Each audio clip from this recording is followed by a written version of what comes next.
Welcome back to the Dan's Golf World Show. Following a major, the PGA Championship is wrapped up, and Scottie Scheffler has another win on his hands.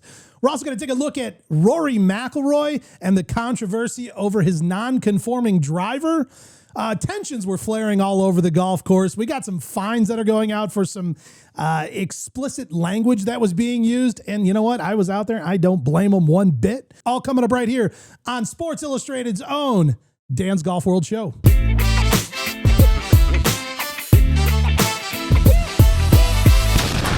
Gentlemen, welcome back. Good to be here.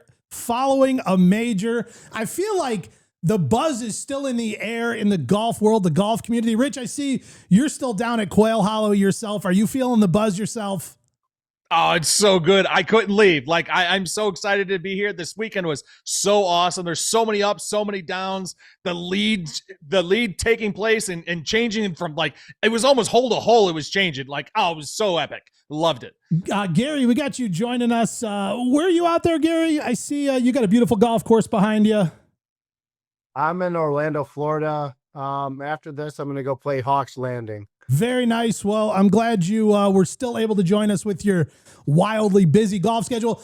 I do feel like one of the absolute most exciting pieces of news for the show this week comes from the one and only Rich Evans. Rich, this power stash is the stash we all needed. And I want to right now on behalf of the entire team here say thank you. And we couldn't be more delighted than to see this Keegan Bradley level mustache you've brought to the show.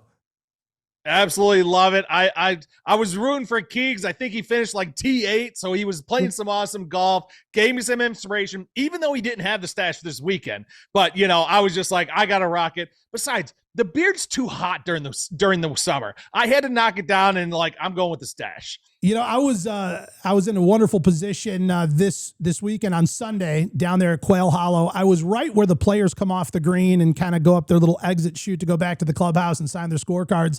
And I was right there when Keegan Bradley came off the green, and it was beautiful. His wife was waiting there for him with his young little kids. And you know what? Even though he didn't take home the gigantic PGA Championship trophy, the Wanamaker Cup, he seemed happy. I feel like he was proud of his performance, and he should have been. You know what I mean? Keegan Bradley, our Ryder Cup captain for our Team USA, looked good out there, even though, Rich, he did not have the power mustache on him. You think that made the difference? You know, he probably would have taken the cup home had he had the power of the stash to go along with it. Well, you know, it's one of those things in retrospect, all he can do is look back and really determine if it's time to bring the stash back. I do hope, though, that we do have it by the Ryder Cup. That's all I'm saying.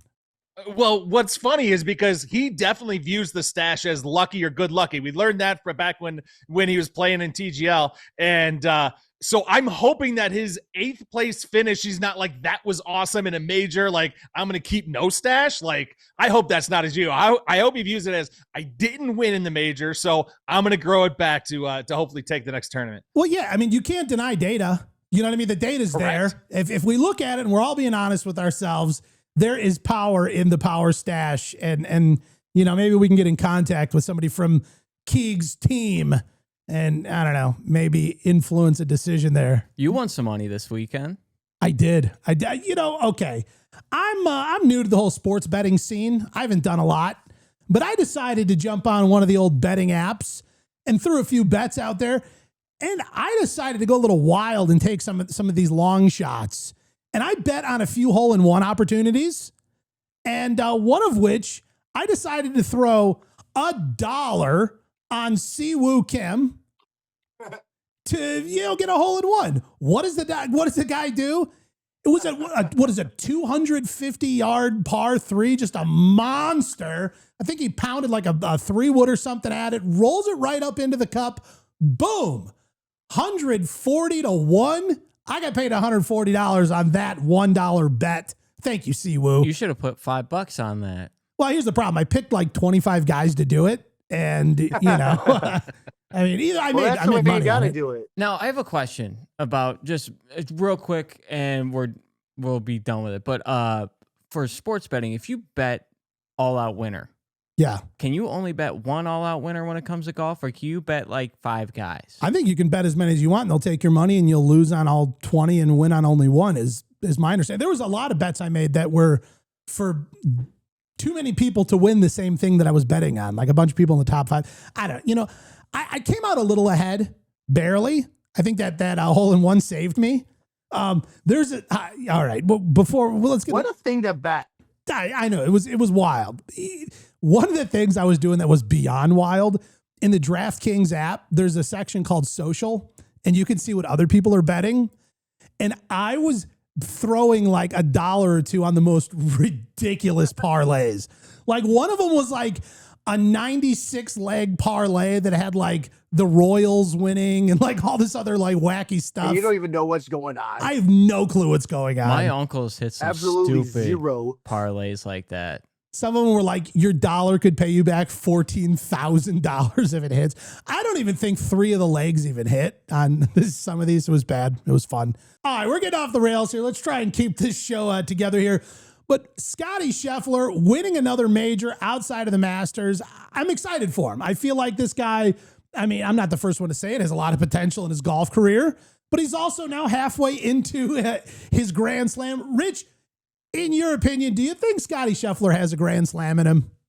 I mean, I think that was the most underestimated or under thing you could say. Scotty's got a lot of potential in him. Yeah, of course. The number one golfer in the world. He has so much potential. Do I think he's got a Grand Slam? I definitely do. He's playing absolutely great golf. He's been playing great golf for years now. And it's just, golf's a hard game. You got to have some luck. You got to have a lot of skill, and you got to just have those things line up on those big right days and those big tournaments. And yeah, he's going to get it. He'll definitely get a Grand Slam. When you say somebody's got a lot of potential, usually that person sucks and you're just trying to be nice. Yeah. It was a bit of a reach to say that about the far and away number one golfer in the world. Like, what is it, 141 weeks or something at this point of being number one golfer? A lot of potential. I think. What was Tiger Woods? Grand totals, Tiger's in a row. He's got to be 200, or he's got to go all the way to 2035 to catch Tiger. Tiger was like 648 weeks. Yeah, and he had like 2 separate runs of like over 300 weeks consecutively. I mean, unbelievable. With 144 cuts made. But also, Scottie, the thing about Scottie this week, which I loved, was he was just out there like throwing darts, making putts, and he was like slightly annoyed by having to wait for everybody to like look at a putt for more than 3 seconds, because he was so dialed that he was like, has he putted yet? No. Oh my God. Like, let's go. Yeah, the guy was in the zone. The train left the station and he didn't want anyone slowing him down. Dude, I can't do it with him in that screen. Josh can't handle this. What's crazy though, even with Scottie and how well he did, dude, he missed several very short and makeable putts. Like, I mean, had he been dialed and hitting those, like, I couldn't imagine what he would actually shot for the weekend.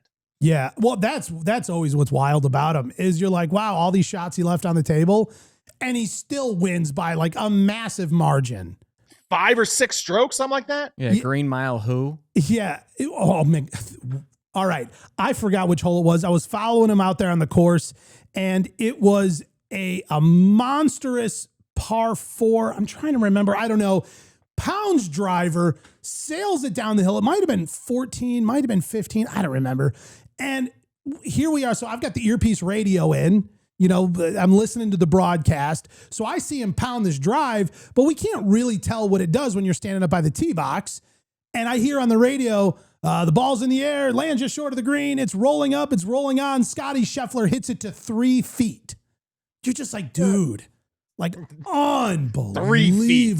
I know, right? Like, just classics. Good old Scott can't get in his way. I even thought, him bringing it all the way home. We had Jon Rahm, who really was starting to put some golf together. First of all, I was so happy to see Jon Rahm out there playing great golf. Yes. But one of the things I really thought a lot about is, we went through this period of time with Rory where it felt like he was carrying the weight of the PGA Tour on his back. And his wins were more than just Rory getting another win. It was about this battle between two tours. It was about, he became the spokesperson for the PGA Tour. He had this looming Grand Slam kind of hanging over his head for years and years and years. And the weight of the win, I think, really sort of slowed down his trajectory and almost prolonged, some things that probably should have happened a lot sooner for the quality of golf Rory plays. I feel in a little bit like, in a way, that Jon Rahm is a little bit in that position right now. He goes to LIV, just after winning the Masters. He goes to LIV that same year. And then we kind of don't really see the same Jon Rahm for quite a long time again after that. And so now there's all this talk. It's like, do these guys fall off and lose that special thing they have when they go to LIV? They get the big paycheck. They lose their competitive spirit. It's like, well, Josh is telling me to wait. No. I got it. Okay. All right. Do they lose their competitive spirit? Well, Bryson won the U.S. Open last year, so that can't be 100% true. And we look at, even in the Masters, we had 2-3 LIV guys in the top 10, but we weren't seeing Jon Rahm really come back into this place in the spotlight and taking the big wins. But it's like, but he's so good. I mean, he's finishing, top 10 on LIV constantly. I mean, what do they say? How many weeks since he was outside of the top 10 on LIV? We're like, yeah, well, that's LIV, and there goes the arguments. But to see him come back and really start to try and run down Scottie, especially on Sunday, he put together some absolutely great golf. But at the end of the day, the Green Mile ate him up. Here's what I think. I think Jon Rahm is in a very similar position that Rory went through, where he has a lot of weight on top of his own personal aspirations and what he wants to do in golf. There's all the people that are saying Jon Rahm goes to LIV and he's no longer the golfer he used to be. Jon Rahm is, taking the bag and that's it. It's all gone. To me, I feel like Jon Rahm proved something very different this last weekend and really showed that there is an incredible golfer still in there. And I don't think by any means we are at the end of the Jon Rahm era. My personal opinion. Josh, what do you got? So I was watching clips on TikTok yesterday, Sunday after the round, and everyone's saying it's no longer, or it should not be a discussion anymore that the LIV guys are falling off compared to the PGA guys. Thank you. Because, look at the numbers. Bryson DeChambeau tied second. Yep. Rahm tied 8, and Joaquin Niemann tied 8 as well. They're up there. They're competing. Yeah. It's the only differences between the guys is they have less tournaments a year, and the tournaments are less amount of days.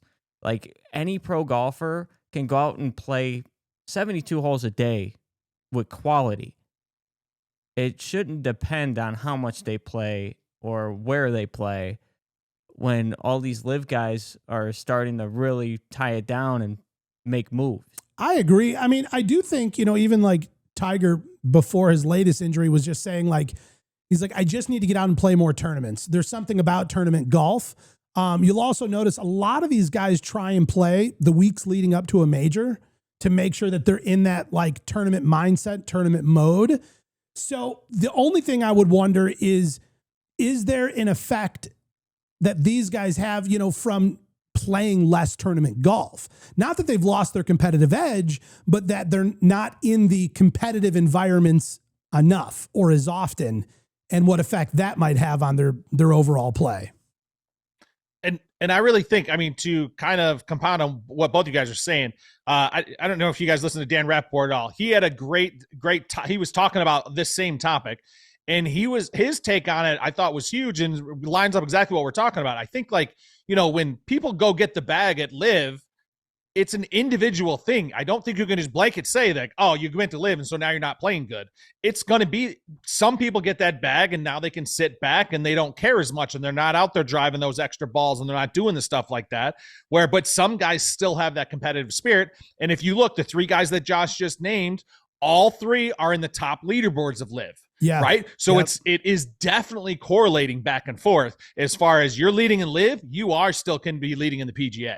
Well, and you also wonder too, I mean, obviously these guys are dealing in a financial realm that is a little difficult for some of us common folk to really understand and imagine. But at the same time, does that give them additional investment leeway? I mean, there is a lot of expense in bringing the best coaches in the world out with you. Well, now these guys can fund that. There is, I mean, a lot of these guys, the top players, they're bringing physical trainers, people out stretching them. I mean, there's so much that goes into the team in and around these guys. And, I would be willing to bet somebody who just came fresh off the Korn Ferry Tour, has a brand new, sparkly, shiny, fresh new PGA Tour card. Are they flying around 7 people with them like potentially Rory is, Scottie is, So at the same time, they've got the bag. So now they have all of this room to invest in themselves. I don't know. Maybe there is actually an advantage there that's not being recognized. Possibly. I don't know. I think one of the most exciting parts of this tournament was the final round. I mean, it seemed like the tournament was a little bit off to a slow start. We had some crazy weather, huge delays. We know that had some effect on play. But by the 4th round, Championship Sunday, that leaderboard was all over the place. Scottie Scheffler, of course, came in with a strong lead and had a very slow start to his day. Meanwhile, Jon Rahm comes out hot and starts putting some points up on the board. I mean, Rich, what did you think of all of that scoreboard chaos out there at Quail Hollow? Well, and Bryson DeChambeau, he had the outright lead for a minute as well. Like, it was absolutely spectacular. And let's even talk about the first couple of days. You had huge names. JT didn't even make the cut, because it was absolutely crazy. But then that end, and here's one of the things I loved. I was able to watch almost all of Saturday and all of Sunday. And going into Sunday, so many of the media and so many people were just saying, "Oh, this is Scottie. Scottie's going to win this. There's no questions asked. Scottie's going to win for sure. He's walking in with 3 strokes, like he's got this in the bag." And then all of a sudden, bogeys the first hole, like Yeah. It's and then Rahm comes up, he ties him towards the end. Before that, Bryson actually goes and he takes the lead away from him. Like, I mean, it was not Scottie's to win. Now, yes, Scottie ended up winning by 6 because, Bryson and Rahm really fell off. But I kind of feel it was just, I don't think that it was necessarily Scottie just played that much better. I think those other guys just were trying to win a few different strokes and trying to play some games. And they just didn't hit the best shots, missed a couple short. Bryson was terrible on the putting green. Like that last round, he missed. It seemed like every hole he was missing stuff that you can't miss in order to win a major. I noticed that I'm going to give Scottie the ultimate compliment right now. Go ahead. Glaze him. PGA win felt like Tigerist. It felt Tigerist? It was Tigerist because Sunday he's leading by whatever. It's like the dude's got it. And you're like, everybody's just playing for second. Well, that is quite the high compliment. Compliment anybody who's playing Tiger. You're welcome, Scottie Scheffler, because I know you care about what I'm thinking back here in Disney World. Hey, Rich, the one thing I noticed about Bryson's putting, and I've seen it like with his YouTube videos and tournaments, he's either making everything or he's not making anything. I 100% agree. I also feel like Bryson's a lot that with his whole game. Sitting here, with my plus 400 handicap, I'm with you. No. Take the plus away. But I was watching it, and I've been watching this for a lot of tournaments. It seems like Bryson is more comfortable clubbing down, gripping and ripping, rather than clubbing up and taking a nice finesse shot and trying to play something, And so on those tournaments, when that wind starts whipping, well, when he's gripping and ripping, that wind's taking the ball and it's not landing where he wants it to land. And then he starts getting in his head, and you can watch him. Bryson is a very emotional player, which is great. And it's also bad, right? Because when things are going good, and he wins by tons of strokes. But when things aren't going good, he just starts getting shaky, and he starts missing some of the basics. And he also sorry, go ahead, Dan, if you want. Well, yeah, I was just going to say, I think it's so true because we saw, especially even on Sunday, where he just started hitting everything long. You know what I mean? He was just airmailing greens. Things were hitting the back, rolling off, bouncing back, ending up all around. And now he's just fighting this uphill battle, which for somebody, like he says, he feeds on the crowd. He feeds on the energy. But that also means that he's feeding on the negative, unfortunately. And you could tell it washes over his face like that, killer instinct starts to turn into frustration. And it's tough because you're like, man, he has it in him. I mean, as much as any of those top guys, this was Bryson's tournament. You know what I mean? It really was. He had every chance on earth to once again stuff it in all these guys' faces and take home another gigantic trophy. And you're right. Because let's just say, I don't know, half of those almost putts went in. That's still a win. Just half. Yep. And they weren't. And that makes the difference. Gary, what do you got?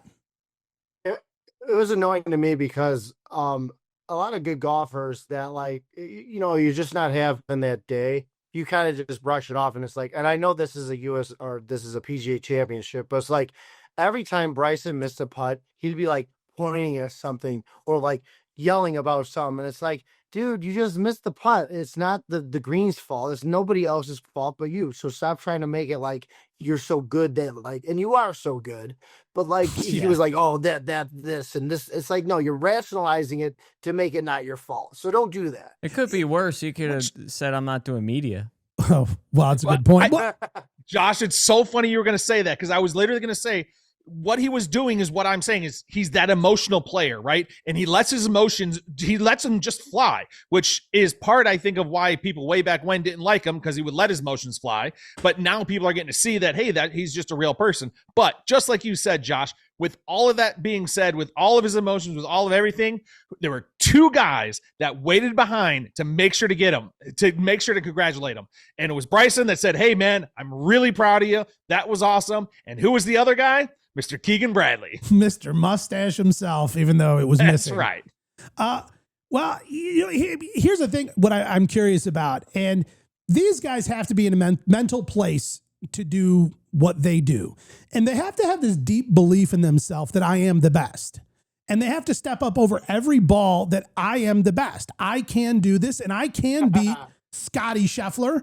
I can beat anybody. It doesn't matter who you throw at me. I put in the time, I put in the effort, I have the equipment, I have the training, I have the team, I have everything required to win. So the reason that didn't go in was the green's fault. I'm just curious, is that a mental defense to allow yourself to remain in a place where you don't start spiraling and going, I suck? You know what? I can't make putts today. It is me who is off. What am I doing? Why do I have this issue right now? I don't know. But is there a potential for the idea that those guys or Bryson himself use it to externalize the issue as opposed to internalize the issue? I don't know. It's like an illusion. It's like a rationalization that is an illusion that is an illusion, but like you said, is tactically making them not blame themselves so they can continue down this very, very high standard of confidence that you need to beat guys like Scottie Scheffler. But in the end all be all, in my head, you got to be smart enough to realize in your head, no, I am just rationalizing this. Cause I played with a group of guys the other day, 45 seconds, 3 times a hole. This kid would talk about his shots and why he didn't go in. And I go, dude, 1, shut up. I'm up. I go, I don't care.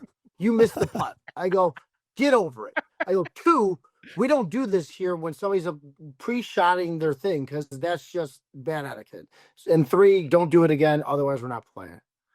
That's hilarious. But Gary, I agree with you. And what's funny is I think it's that own personal of how you're going to take it because they were talking about the driver, and I'm sure we're going to dive into the driver and stuff like that. But somebody asked Scottie, did the fact that you had to replace your driver head, was that why you were pulling the ball to the left? And Scottie's reaction just kind of chalked. He's like, no, that was probably just something I was doing and it had fixed. Yeah. I will say though, totally. and this will be real quick, going from the people I've competed against and with in bowling, it's because it's the kind of same thing. They're like, they didn't bowl bad. The lanes just played weird. Or my favorite one I love to use is when it happened last night at bowling. people are throwing plastic balls. Plastic balls pushes the oil down the lane rather than grab it and absorb it. So all that oil, you could have a, say, 40-foot oil pattern. It could push to about 43, 44 feet. Completely different game. Thing, though. Like that, I feel is a thing. Well, that's the same thing in golf, though, too. Just different elements. Yeah. Well, I mean, all I can imagine is every player approaches it with a different mental strategy because every single person is different. They process emotions differently. I mean, look at Scottie Scheffler. I mean, people say they're like, oh, he's boring to watch. It's like, but he's so composed and he'll get frustrated in a moment, but he doesn't spiral. So he has a different, a different processing mechanism for good moments, bad moments, I mean, anything. But I think what's so incredible about Scottie is he also has the ability to solve issues mid-round on a championship Sunday at a major where he's hitting everything left off the tee with a brand new driver because his was non-conforming. And then at the turn, all of a sudden, they're not. And he finds something. And I think, what's interesting there is a lot of amateurs, and I'm going to talk about myself, is if I'm doing something like that, I'm hitting everything in one direction. Let's say it's all going left. Well, I start making big adjustments. I'm like, don't go left, which means at some point that water is going to level out. We're going to find a balance in the two sides and things are going to start going too far right. And now I'm making a double adjustment and I'm trying to figure out, well, how do I add a little salt with a little less pepper and kind of get back into this middle instead of staying true and just sort of finding my home space to get back to what I know is my swing. And obviously, number one golf in the world, Scottie Scheffler, 3-time major winner, has an ability to do that, very different than anybody else. But I think, I don't know, it's so fun to me to watch Scottie Scheffler trudge his way through a round. From Thursday, when we were into the mud ball situation where he's like, guys, we've had 4 inches of rain. It is mind-blowing to me that we are not doing lift clean in place, that we aren't playing the ball up. We're playing it down. But you know what? The rules are the rules. So the way golf works is we attack what is given to us and do the best we can. And if this is going to turn into a match of luck where I hit the dead center of the fairway and get a mud ball and you hit somewhere else and you don't, and I'm penalized worse than you, then that's what it is. And that's what we're playing with. He goes, do I agree? Not necessarily, but it is what it is. I'll see you tomorrow kind of a situation. I was a little confused when you told me about it. Like, what does that mean? So playing down, is playing down just like keeping it in the divot? Yeah. So a lot of times, when the course is super wet and they hit the ball dead center of the fairway, it still is coming in with so much spin and trajectory and speed and force that it'll grab up a chunk of mud. And now you have a mud ball and you hit dead center of the fairway. You're in position A+. Yeah. But you are still sort of penalized because there's a glob of mud on your ball that's going to send it left, right, whatever. I mean, we saw that moment on Thursday, round 1. We had the top 3 golfers in world golf points rankings. We had Scottie Scheffler, Rory McIlroy, and Xander Schauffele, the top 3 players in the world, according to the world golf rankings, excluding LIV, obviously, all in the same group, and all of them double bogeyed the same hole.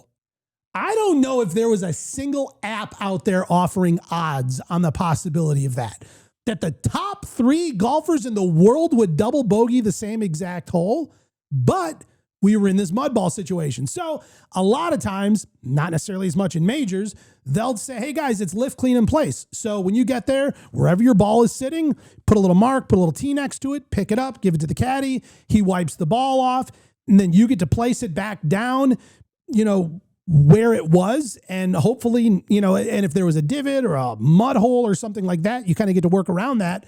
And they were not allowed that privilege on this tournament. They're like, no, this is going to be the purest form of golf, and we're not doing any of that. Here's what I like to say, going back to that rationalization thing. Like when I played with that guy from the USGA, he had a putt that was like this short, and he didn't blame anything. He goes, oh, that's golf.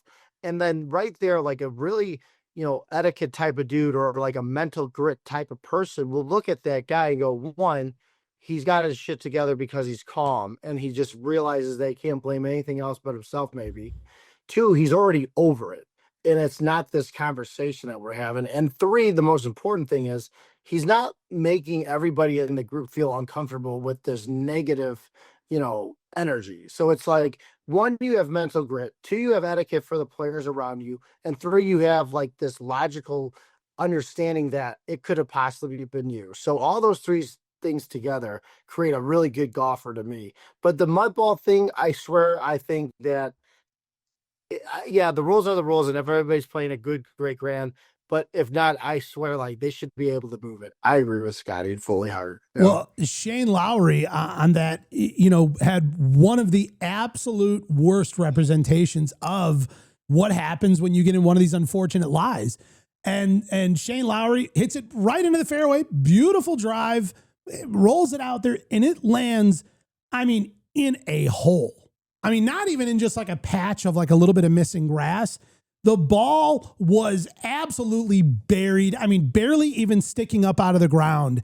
And we all know that had that mark been made the previous day, the grounds crew would have been out there. It would have been all fixed up nicely. And, maybe it's not perfectly fresh fairway, but it wouldn't have been a crater in the earth for his ball to go in. Calls over some rules officials, wants to get a look at it, wants to get some relief. And they're just like, yeah, no, kind of is what it is. And dude was not happy, and I don't blame him. I absolutely don't blame him. And he had to take this just Hercules swing at the ball because he had to dig through the earth to get enough face on the ball. And what the earth? And he chunked it, didn't he? No other choice. He didn't like chunk it, meaning he hit it bad. He was required to smash his club into the earth to get his ball to come flying out. He did the best he could. You see what he did after? Yeah, that he straight up just flips off the hole. No. What he did with his club. Yeah, you didn't see what he did with his club? So after he swings, he creates that divot and just like kind of angles the dirt up a little bit. He takes it, does a full second swing, and just like that's what that stretches up like the whole dirt and everything. Like it was hilarious because it was like I was playing on a muni course with one of my drunk buddies that just missed a shot. Like, and he's at a major, like swinging a second time into the dirt, digging holes. It is what it is. Okay, let me show you. Yeah. Here's what I don't blame him, dude. I would have been so angry, like, because that was absolutely ridiculous. And there's no reason why that rules official could not have made an exception because that ball was buried. It was buried beyond no other. And it was what, day 2, wasn't it? When it was absolutely sopping wet and well, and he missed the cut by 1. That one. Yes. That was the one there that potentially, one aside from the mental spiral you go into after that, but that right there, that single stroke was the difference in him playing in a major for the weekend and jumping on his humongous private jet and going back to Ireland or wherever. Yeah, sorry. Huge. Yeah. His buddy didn't do too well either. Roars. Wyndham Clark. Roars made the cut, right? Yeah, but barely. Yeah. Here's the thing that one of the things I thought he did. I thought he was like +3. Yeah, he made the weekend. He just, he didn't make much of it. And it's funny because he played terribly all weekend long and talked to the media this many times. 0 times. Come on. Which is are wild, you kidding me? Because there was all this news that comes out where I almost feel like we all learned about non-conforming drivers like this weekend. Though this goes on every weekend. This is something that is apparently like a gigantic part of the behind the scenes workings of pro golf, but yet somehow this weekend it is the talk of the town. And so here we got Rory McIlroy coming off winning the last major. We've got Rory McIlroy, the most recent historical Grand Slam winner. We've got Rory McIlroy, the name of all names in golf, and the non-conforming driver thing all going on. And the dude decides that for 4 straight days, I'm going to do 0 media, 0 press conferences. And he just wasn't having it. He wasn't going to do anything with it. Like 45 seconds worth of this take, like when Tiger was like down and out for all of his like scandals and all of his nonsense, he wasn't the Terminator anymore. he had to go back to his roots. He had to go back to having fun and loving the game and enjoying it the way he did. And that's what we saw in like 2013 when he picks up the putt with Kevin Na and laughs at him. Like, we never see Tiger do that. Now with Rory and Bryson, think about Bryson. Everybody didn't like Bryson. You know, he got the string to the eye, and like nobody liked him. Now rope gate. Totally, you know, revamped his whole thing. So Rory, go out there, be a little bit more intrusive. Stop trying to like censor yourself, be more funny, and be more likable by not trying to be liked so much. You know like, what, Rory? out there. Grow a mustache. All right. Yeah. How about you just grow a mustache and have a good time? Do you know what's Right crazy though? Amanda Batlionis, that girl who was doing all the interviews and stuff for Full Swing, she reminds me of the girl from Happy Gilmore. Oh, totally. She reminds me of her so much. But she was like, "Yo, at least the LIV guys are coming to see me." Yeah, well, And then she she said that to Bryson. She was like, "Thank you so much for taking the time for this interview. We appreciate you taking time to do this." Like, she said it 2 times. Like, it was like, Question, ooh, though. spicy. Do you think this is a bitch move from Rory? Yes. Because when did he announce that he wasn't doing media? He didn't announce it. He just never did it. He He just was being a bitch silent every announcement. single day and just not doing me. I played terrible today. Well, and also, Dan, you mentioned like why was the big talk of the town of these unconforming drivers? Well, the illegal drivers, right? Yeah. Rory won his Grand Slam with an illegal driver. Like that is the talk of the town for a reason. Here's the thing, though, and I think Scottie went into this, and a lot of other people have talked about it. And I think Scottie said it on Sunday, but he said the thing is the tolerances on the faces of these drivers is like so microscopic that you could be conforming on hole 15 and not on 16. What does conforming mean? So there's like the thickness of the driver face. And then because what happens is if a driver face gets too thin, it bounces the ball off faster, harder. Like you get more. You get more in. You get a lot more out of the face. So what it has to be is the ball can only have so much sort of like bounce back off of a driver face. But every time they hit it, especially when you're guys like Rory and Bryson and Scottie who hit the ball unimaginably hard, that the face on their driver wears out way faster than any one of us. Maybe Gary's a little closer. I don't know. No. Well, I mean, Scottie even said that like he used his driver for like a year. Right. So and he said, yeah, it doesn't just wear out on hole 18. But what he was saying was, it all happens over from one ball to the next. There's no way of knowing that he had an illegal driver a month ago. That driver could have given up the ghost on Monday. It could have been when he was practicing wherever last week. There's just no way of it's not fair to say because it was non-conforming at the PGA Championship, he won the Masters with an illegal driver.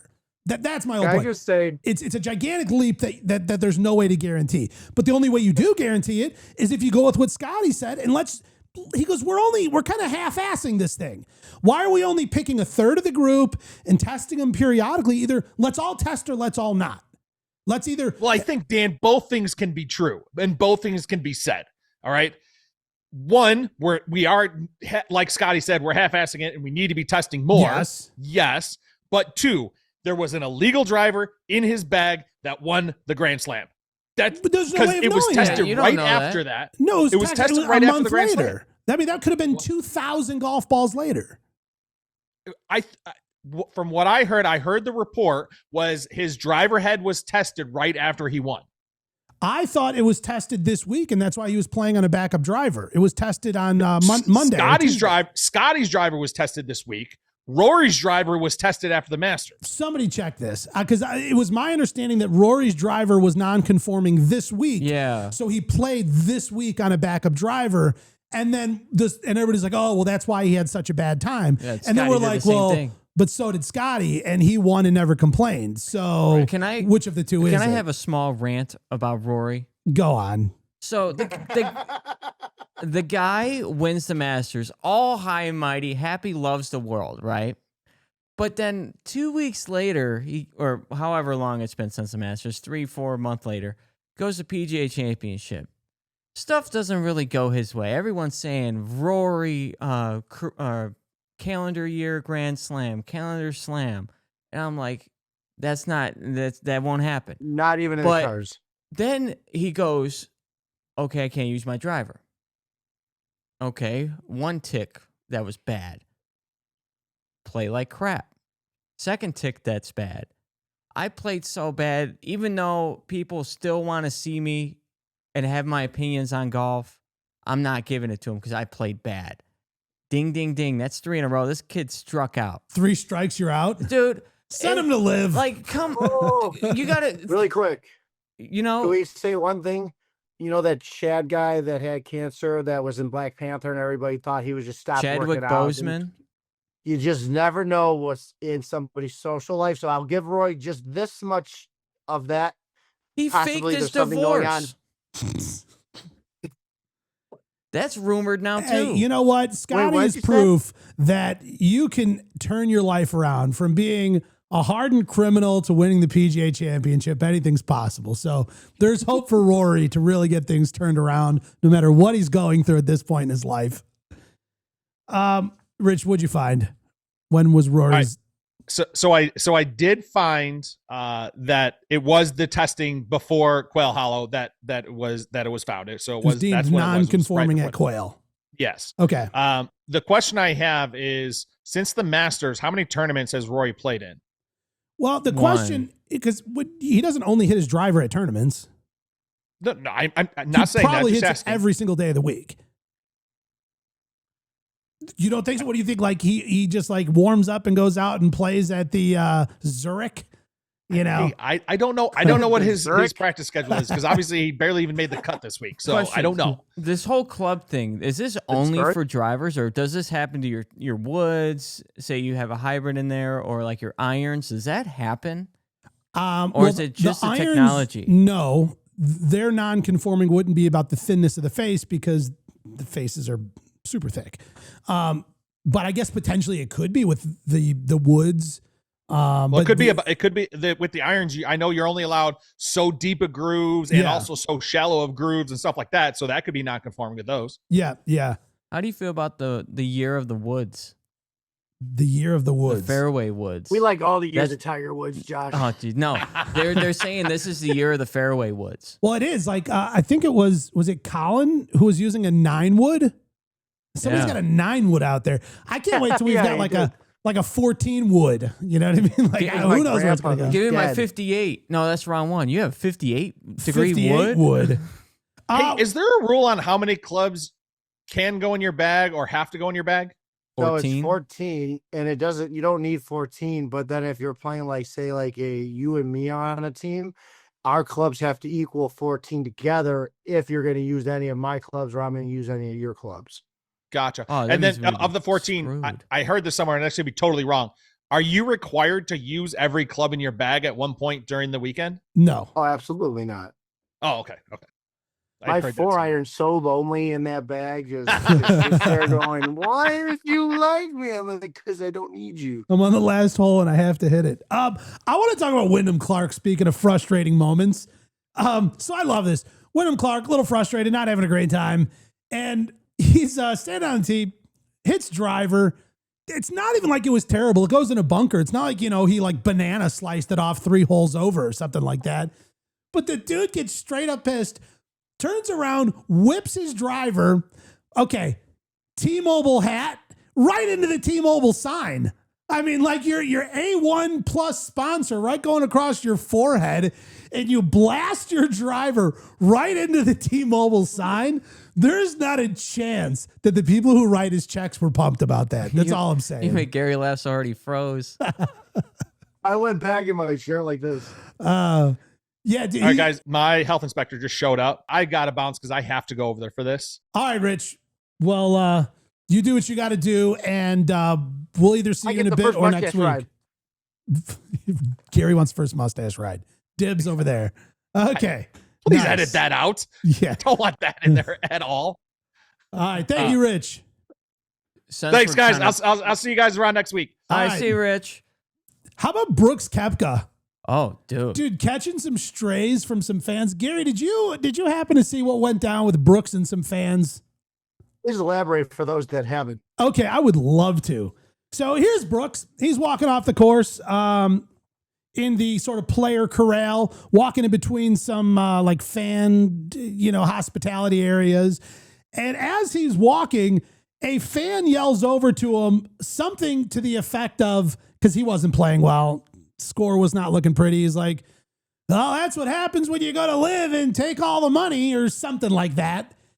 And Brooks turns and looks at him and goes, "You want to come down here and say that?" And the guy's like, "What?" "I said, do you want to come down here and say that?" Dude, Brooks was ready to go. He was straight. I mean, first of all, he's pissed about the way he's playing.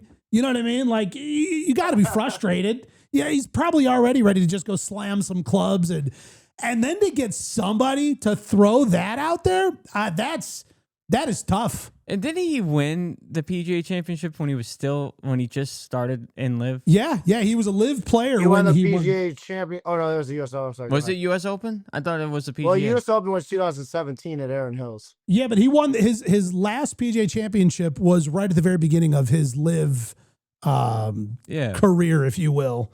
The life seems to be comprised of all these people that can't do what people are doing that talk shit about it. And I'm getting sick of that. Like, I feel Brooks is paying with the, "Hey, you want to come down here and say that?"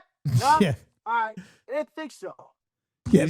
He's going to be getting calls at his hotel room. Yeah. "Hey, Gary," someone's going to be yelling at your window. Like, "You want to come down here and say that?" Terrell Hatton, he's going to owe some money, isn't he? Yep. So what happened there? He was swearing it up while the mics were on. It makes it to a live broadcast, which obviously means that most likely the television network is being fined. Do they just pass those fines along right to the player? I don't know. Well, I think depending on the sport, I think you get like a warning. Yeah. For every tournament, if every year. He probably ran out. My favorite part was he was actually holding his driver, like pointing at it, like yelling at it. He was like reprimanding the driver, like swearing at it. He's like, "You piece." I'm like, I have never seen somebody personally attack their club in such like an intimate manner. I think he's probably one of the most entertaining, angry golfers probably out there. Probably. You think he makes up with it later on? He's like, "I love you. I'm sorry, baby." It's like, yeah. Why is there a wet spot on your driver? Don't worry about it. Well, and like his driver's in the bag facing away from him. He's like, "Come on, I didn't mean it." He's like, "Please, don't. Shit, come on. We'll hit some balls later, I swear." His club cover is like a woman By puppet. the way, Dan, thanks for even putting me in the realm of me hitting the ball hard anymore. I appreciate that. Gary, I'll glaze you from time to time.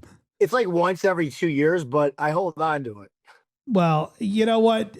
Maybe down there in Florida is where you really see the Pound Town make its way back. Maybe it's the mustache, Gary. I don't know. Rich could be onto something here. Well, if Rich has it, maybe I'll do it. I wish I can. Yeah, me either. I got nothing. I don't know. Josh throws it like down here only. I don't know what's up with my beard. I literally You're like a wolf guy that like is 20% loaded. You get a neck stash? I get stash? definitely neck beard. Hey, did you guys see free food at the PGA Championship? What? Well, yeah. For completely spectators? free food. Mm-hmm. So what they're doing is this. It's called the Championship Plus ticket. And they did this for a lot of reasons. First of all, it was for convenience, you know what I mean? Everybody coming in and, but second was the lines. There's always lines for food because once you order, they got to get your food and then you stand there and then you got to like pay and it takes forever. I will say the Masters has mastered speeding up concession lines. Of course, they mastered everything. But these guys decided to take it one step further and just include it like an all-inclusive, all-in-one price ticket. And the food's completely free. It's just, it's included. Free is the wrong term. I don't think free is the way you should explain it because it's sort of prepaid. If your ticket price goes up, it's not free. It's kind of like, are the peanuts on an airplane free or did you kind of pay for them? I don't know. It's a service included. That's pretty bad service if that's all you're getting for free. But I thought the best part was they had these snack shops and these food concession stand places all over the course. and you could walk in at any time, grab something to drink, grab some sandwiches, grab some chips, some snacks, get yourself like a nice oatmeal cream pie. Who doesn't love one of those while you're out there watching golf? Quick question. Is this a separate, like a little bit more expensive ticket than the normal ticket, or is this everyone's ticket? There is no separate ticket. This is everyone. If you are in the gates, Wow. you got food. Well, that was the great part. So you didn't have to show a credential, a pass, a wristband. Like if you are on the grounds, go in and have food. Enjoy. Because I saw something on, I wrote it down about a family pass. Oh. Well, yeah, I don't know what that's about. Maybe that's like a discount for buying multiples and kids and stuff like that. But I tell you what. You want to know the deal? Yeah. Allowing up to 2 children under the age of 15 to enter for free with paying adult. Oh, that's kind of nice. That's pretty cool. Yeah, growing the game. Yeah. We're growing the game. Yeah, this is totally irrelevant, but how much do you think 3 speed passes at Universal cost yesterday? I don't know. What are speed passes? Is that like fast pass? Yeah. So I got 3 of them. Probably 120 Each or total? total. Oh my God. No, I bet you they were $200 each or more. I don't know. Dead on the money, Dan, $600. You lazy ass, just wait in line. off.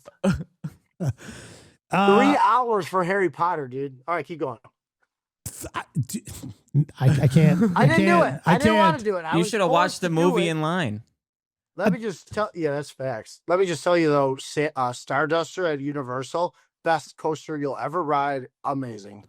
Golf. Gary, if you were at the PGA Championship and you had access to unlimited free Gatorade, how many are you drinking? 14. Easily. A day? An hour. Yeah, 14 an hour. He's about a 14 an hour Gatorade I have a kind of funny guy. story about Gatorade with me. So in college, we always brought snacks. Promise me the story You is get worth 20 it. seconds, It is worth Josh. it. It Okay. is worth it. So You in get college, 20 we would bring our own drinks and food for the tournaments in college, and I would bring my own because parents were complaining that I was drinking them too fast. Yeah. So I had an 8-pack in my book bag. So and I do it on purpose just to be a little ass. I chug it. I'm chugging, Slamming them. slamming Gatorades, and then by the time I get to the 8th one, and gotta that's pee. about when I break the seal of Gatorade, and my pee turns blue. That Because it Gosh. cannot be good. I know. There's no way that's good. It turned blue, and I'm like, "Hey, coach, I think I got to cool it on the Gatorades." Well, let me just tell you, Josh, it's better than when I have whiskey and it's completely yellow. All right, guys. I don't think you're talking about this. Move on. I have no concept, but I will tell you something I do want to talk about. You guys know at a lot of these tournaments, you can upgrade your ticket. You can get different hospitality passes. I did that at the BMW Championship a couple years ago where I bought all of them and did a video That's review. nuts. They get pretty pricey. They do. I mean, it's anywhere from like several hundred to many $100s to get some of these and above and beyond. Thousands. Thousands.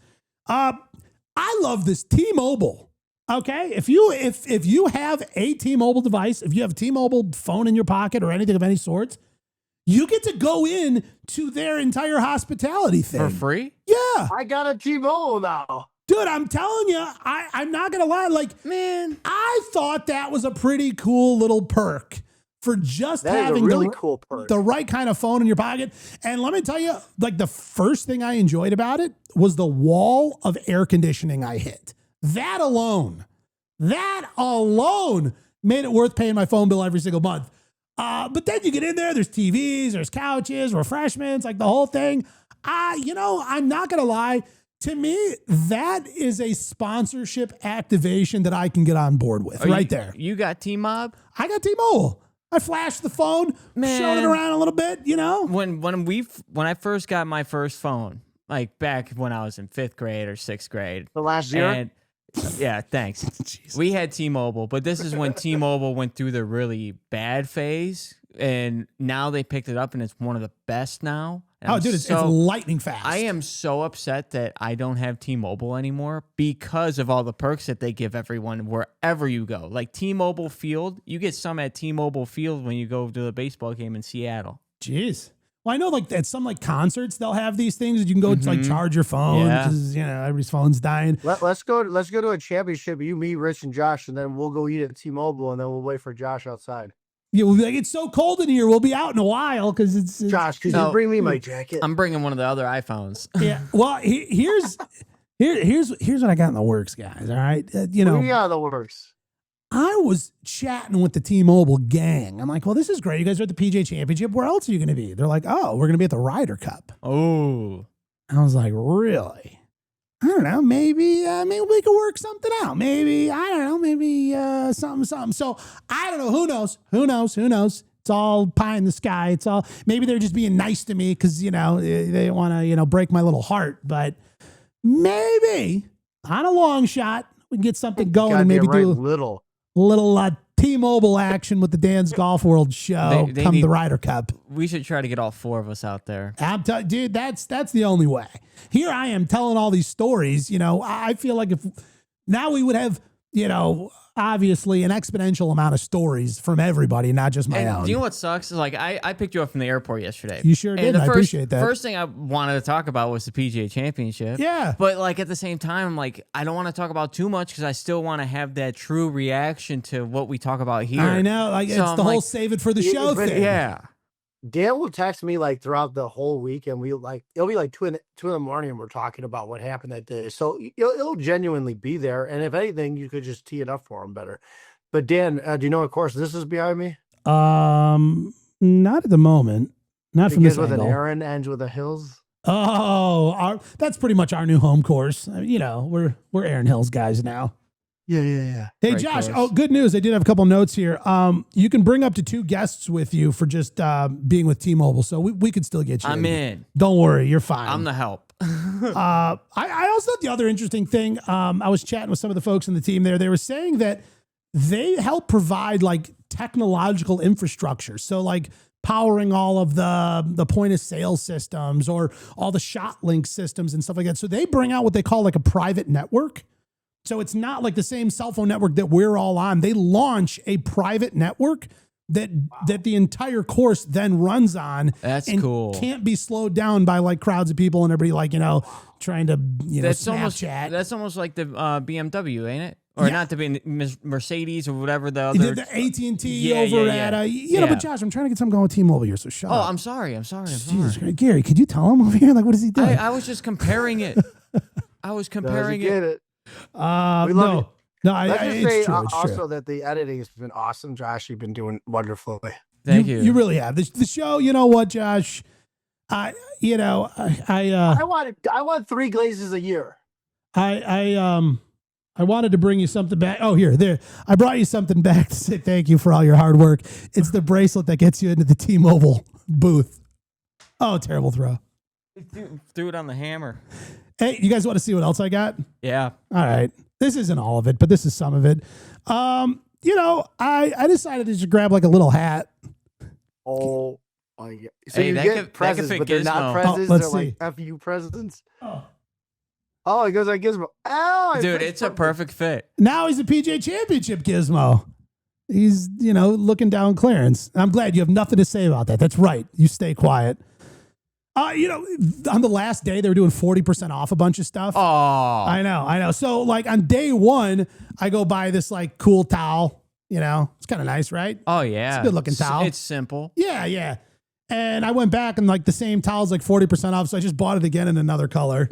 Actually, no, that one looks a little nicer. It's got the trophy in the back. Oh, see, I got more for my money. And then I'm of gonna course, vacuum sucked one of those bad boys up. Jesus. And I don't collect flags at every course I go to, but I do try and collect them at all the majors. So I got this year's PGA Championship flag. Now, is it every single one of them 18, or is it like... They had white ones that were just the logo, and then they had the yellow ones with the 18. So I have no idea why. Like you but couldn't get like a 4? no, they did not have a whole 4 flag. Ooh, a Just sad. 4. I like 4. And of course, I have another credential to add to my heap of credentials. So, Hey, do you know. think that hat will fit your baby? You think it's too small? No, my baby's like me. He's got a humongous head already. So not a chance. Yeah. I don't know. It's fun. So today I'm gonna play White Hawk or Hawk's Landing, and it's like $70 rather than its $190 price tag. Nice. So I actually last year broke a very good score there. So let's see if we could get even close to there. Do you got any numbers today? Well, what'd you shoot there last year? I don't want to tell you. Oh. All right. I think you're going to come in wicked low. I think you're going to play great. You got good energy. We've been talking about Scottie Scheffler. I think you're shooting an 86.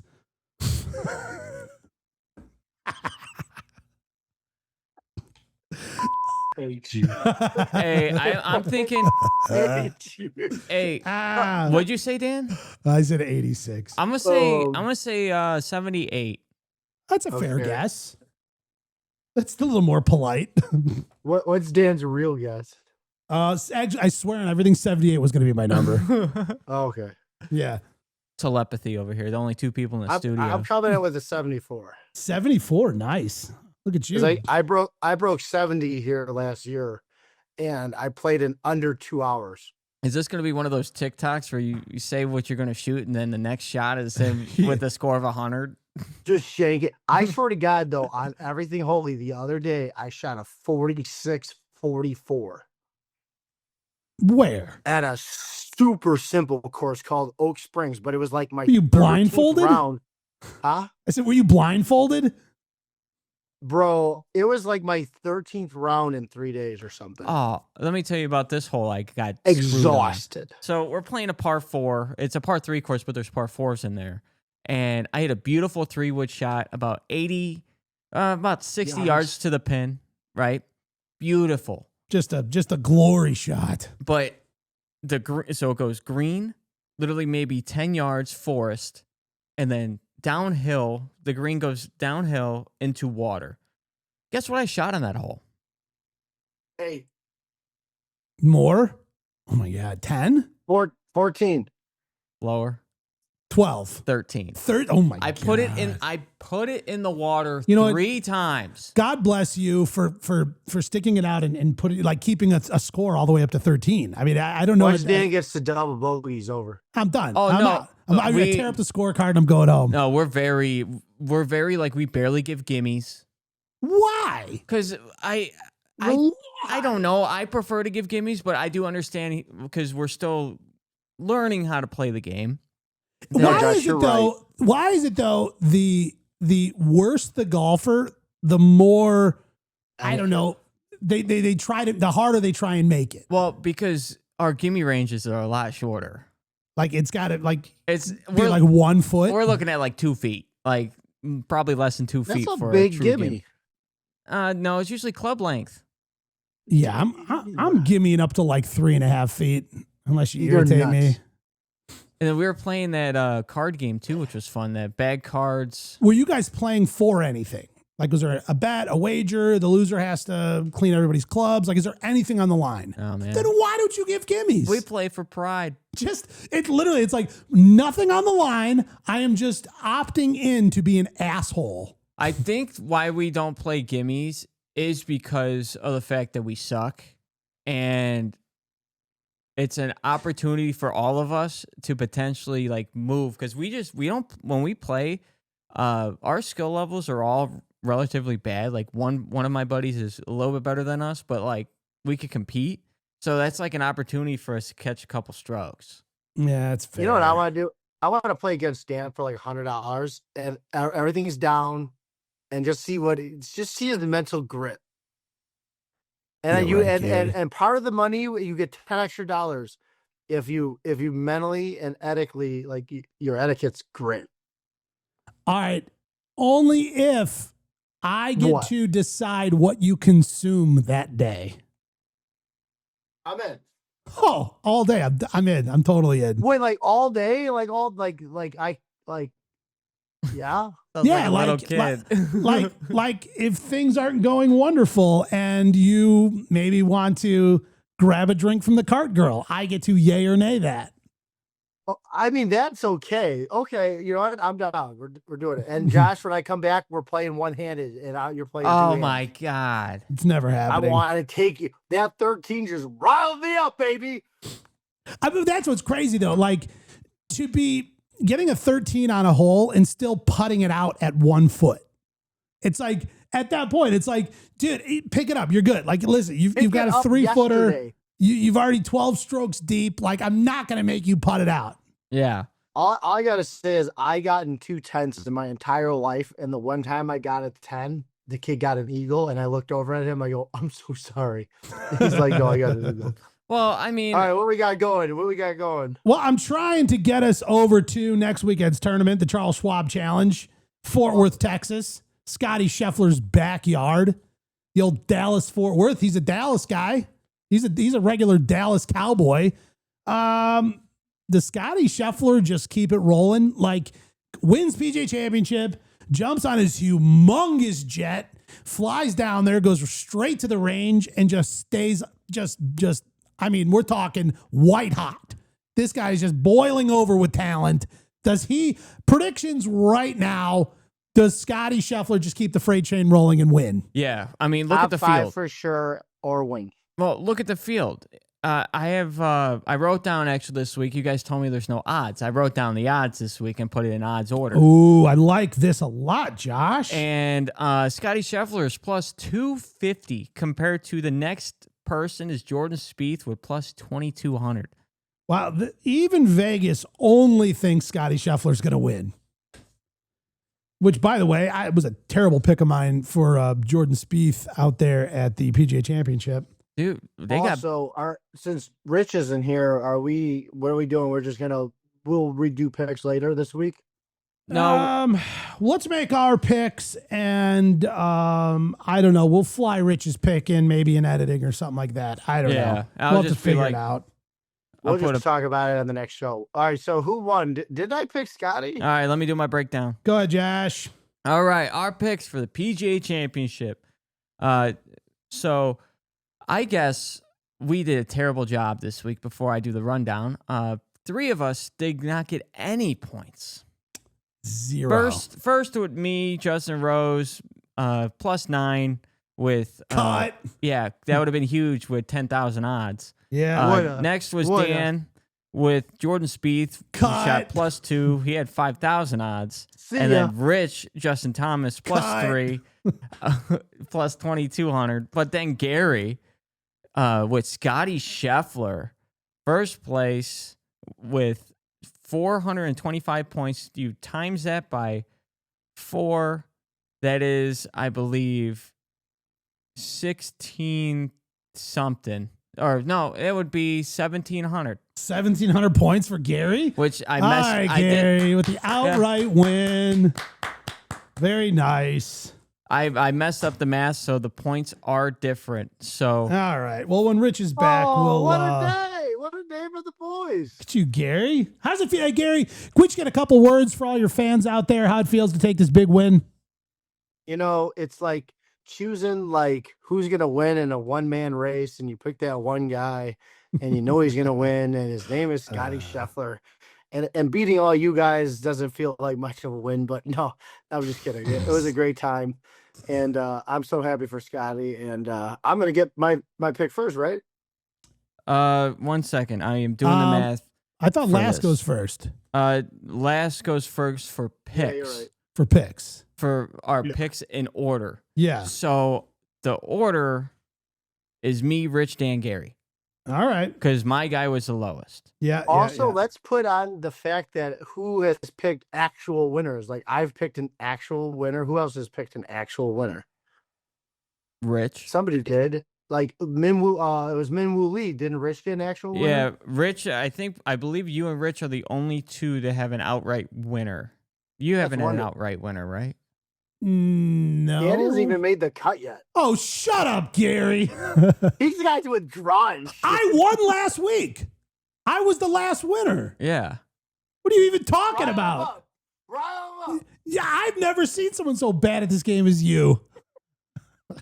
Until you win this week outright. Yeah. So Whatever. I'm Shut first. up. I'm going to unplug your screen. I don't know what to do here because there's really not a big field. I mean, we got Tommy Fleetwood, Jordan Spieth, we know he's not Hideki gonna win. Matsuyama, Neil Shipley's in the field though, and Blades Brown. Oh, go Blades Brown, Josh. Oh, I don't know because I mean, you got people on the bottom here that have potential to win. Like Kevin Kisner could win. All right, moving along. What's your pick, Mr. Josh? You know what? Kevin Kisner's not going to win. I am going to go with Michelle Wee. No, I'm going to go Michael Block. I'm going to go with the Maverick. I'm going with Maverick McNealy at plus 3,000. I mean, that's the real question. It's like, how deep do you want to go? Somebody who all they have to do is make the cup, and you make the cut, and you win in points for the week. I believe he's in Ryder Cup contention. It's like, I still can't say my favorite statement on this show, and I have filtered it through my oar 1,000 times. Well, good. What we want you to do is hold it in forever. All right, it goes to me since Rich isn't here. Rich automatically loses. No. We'll figure out how to get his pick it here. Yeah, well, I'll text him. Pick Tommy Fleetwood. You know what? What if Tommy Fleetwood's first win is the win that Dan picks for him here? Dude, wouldn't that be so special? Do it. Well, I feel like you're tricking me right now. No. What's your angle here? Fleetwood. I want both of you guys to win in glorious harmony. And when you watch that video together of yourselves, you'll love it. What you want to do is for us to not pick Scottie Scheffler so you could pick him so you can have 2 weeks in a row and win. I'd say no. You know what the sad thing is, though, Gare? I say For total points, I'm down low. You're in third still. Like you're That's behind okay. me. In and my Dan. heart, I know I'm winning though. You know what? I was doing some filming over by the driving range on some of the practice rounds, and I was doing some slow motion filming of golf swings, and I filmed Tommy Fleetwood for one of the many swings. I watched it a lot. I watched it a real lot. That swing is something special. I'll tell you what, boys.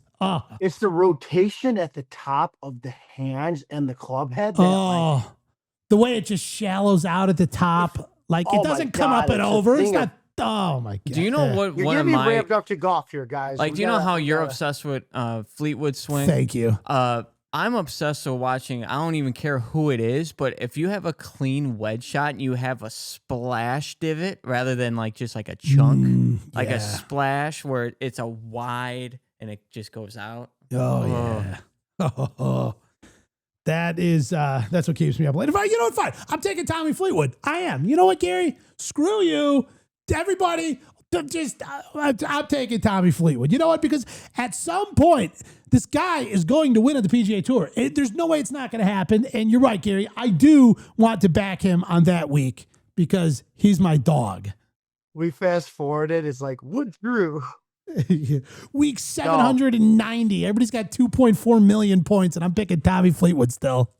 We love Tommy. We want Tommy to win. We're big Tommy Fleetwood boys over here. So, Tommy, if you're ever watching and you ever come on the show, we love you. And Gary's pick will be Scottie Scheffler. You're going to get no points. Yeah, dude. I don't care. All I have to do is make the cut, and I will beat you in points. If he wins, he gets 1,000 points. Yeah. Get it with him and his fake points with people that didn't even like almost make the cut, and he's somehow in the lead of me who pick in the winners. It's called a game. You should learn how to play it. Listen, mister, I love you. Thank you, Gary. I don't know. Is there anything else about this? Thank you, Gary. Is there anything else about this tournament we need to talk about, or do the details of the Charles Schwab challenge not really matter at this point? I mean, it's Hogan's alley. Oh, well, it's Hogan's alley. Okay, everybody. Nice. It's for Ben Hogan's 5 wins at Colonial. Oh, that's kind of that's like Rory's Quail Hollow almost. Yeah, but I mean, that guy's he's got a statue of him. Well, that's fortunate. Yes. Rory will show up if they make one for him. So he's got a statue right outside of the clubhouse, and he actually has a showcase room called the Hogan Room, which I could not find any pictures of. It's top secret. And then in 2003, Annika Sorensen Keep going. made headlines for becoming the first woman in 58 years to compete in the PGA Tour event at Colonial. Oh, nice. All right. They should build her a statue and then a room that nobody can find pictures of. We'll have to just believe it exists. All right, guys, that's it. I think that's all we got. Gary, you got some golf to play. I'm in Illinois. It's cold again. Apparently I'm not going to be golfing today. You loser. What a loser. I know. Whatever. That's because you didn't bring me with. Thanks a lot. I would have loved fast pass and all your fun you're having. Wait, time out. Here's my goal. I am going to Bay Hill one of these days, and I'm going to just sit there and make a friend and then get asked to play, because you can only play Bay Hill as if you're a member or if a member asks you or if you're staying on their property. So that is my goal for this week. You're like, I am staying because you can't make me leave. So I'm staying on the property. I'm staying right here. Dude, Bay Hill, I mean, like what, Tiger won there like 6 times or something. And he dude, it's magical. Yeah, that's like, actually the first place I've ever seen Tiger in real life in 1996. Wow, you're old. That was before I was born. I gotta go golf. You guys have a great day. Next week, show's gonna be uploaded a day later. Oh yeah, we got a special show next week. We're gonna be. Oh, we do. I can't wait, dude. Well, I'll just say this much: we're gonna be off location. The studio will be somewhere else, and we're gonna be doing this whole thing from somewhere very cool. Well, I'm so excited. Gary can't even contain himself. I mean, look at him. Look at him. Look at him right there. He's like a kid on Christmas. All I know is Dan's like, we're going to be playing a lot more golf. When I saw 12:30 to 4:30, I'm like, all right, Gary, you're saying too much. All right, guys, that's it. And we'll catch you next week right here on the Dan's Golf Word Show, brought to you by the one and only Sports Illustrated.